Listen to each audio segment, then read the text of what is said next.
Today we're going to be learning about sedimentary rock formation. Before you continue with the PowerPoint, be sure you have your worksheet available. Cut your page in half on the dotted line. During this PowerPoint, you are going to illustrate each step as you go through the slides. At the end of the PowerPoint, you will cut apart each description on the dotted lines and glue them in the correct order in the boxes on your worksheet. The sedimentary rock cycle begins. Welcome to Rocky's journey around the rock cycle.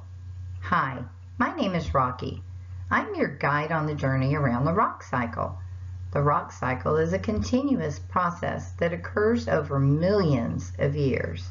It makes new rock, destroys old rock, and recycles the ingredients of the Earth's crust over and over again. The first step in the sedimentary rock cycle is weathering. Rocky says, "Oh no, I'm breaking up." That's right, it doesn't look good. I'm weathering away fast. All rocks on the Earth's surface weather, though some weather faster than others.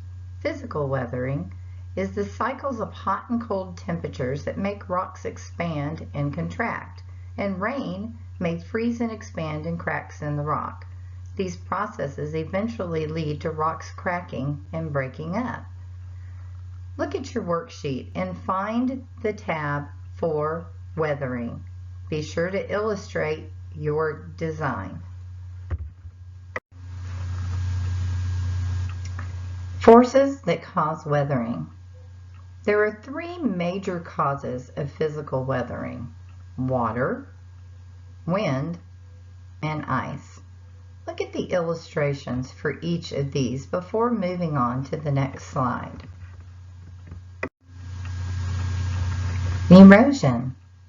The next step in the sedimentary rock cycle is erosion. I'm being swept off my feet. Yep, now that I've weathered into small pieces, it's easy for me to be moved around, Rocky says. As rocks weather, they are broken up into small, easily transportable pieces of particles. The movement of these particles is called erosion. There are four major ways erosion can occur. The first is gravity. Broken pieces of rock fall to the ground and roll or slide down slopes. The second is by water. Rivers and streams can transport all sizes of particles. The third is by wind. Small grains of sand can be picked up and moved by the wind in dust storms. And finally, there's ice. Ice rivers, called glaciers, can transport very large pieces of stone. Rocky's concerned he's still being picked up and transported by a river. What happens next? Deposition. Rocky's still worried. I've got a sinking feeling, he says. The river that has carried me along has now reached the sea. I think I'm being dumped. Particles of rock cannot be transported forever. Rivers reach the sea, the wind stops blowing, and glaciers melt. They dump the load of particles they were carrying. This process is called deposition. During deposition, particles of rock are laid down in layers. Heavier particles are normally dumped first and then covered by finer material. Layers of sediment build up over time. These layers form a sedimentary sequence. Rocky says, I have sunk to the bottom of the sea floor, buried by particles falling from above. What's in store for me next?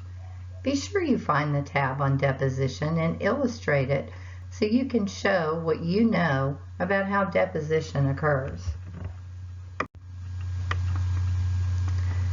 The next two steps in the sedimentary rock cycle happen at the same time: compaction and cementation. Rocky seems to be feeling a little bit better as he says, "Oh no, what's happening now? This might not be so bad after all. I'm feeling whole again." As the layers of sediment build up, the pressure on the lower layers increases. The layers are squeezed together and any water mixed in with the sediments is forced out. This process is called compaction. At the same time, the particles of sediment begin to stick to each other. They are cemented together by clay or by minerals like silica or calcite. Find the next two tabs that explain compaction and cementation. Be sure to illustrate them based on what you know. Compaction shows pressure. Cementation shows a glue-like substance gluing that rock together.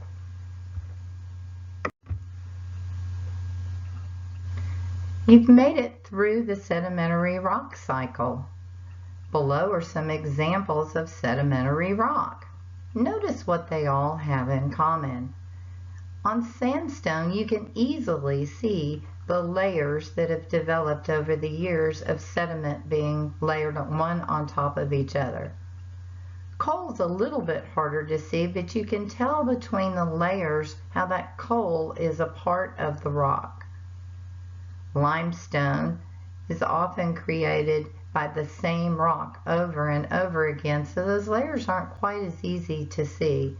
And shale is easy to see the layers in it. Each one of these examples shows a sedimentary rock that has been developed over millions of years of sediment being layered one on top of another, compacted, and then cemented together to create the rocks that you see. Don't forget, you need to take your worksheet, cut out each of those tabs, and correctly glue them in the order of the sedimentary rock cycle. If you're still not sure what that cycle is, go back to the beginning of the PowerPoint and check through to make sure your answers are correct.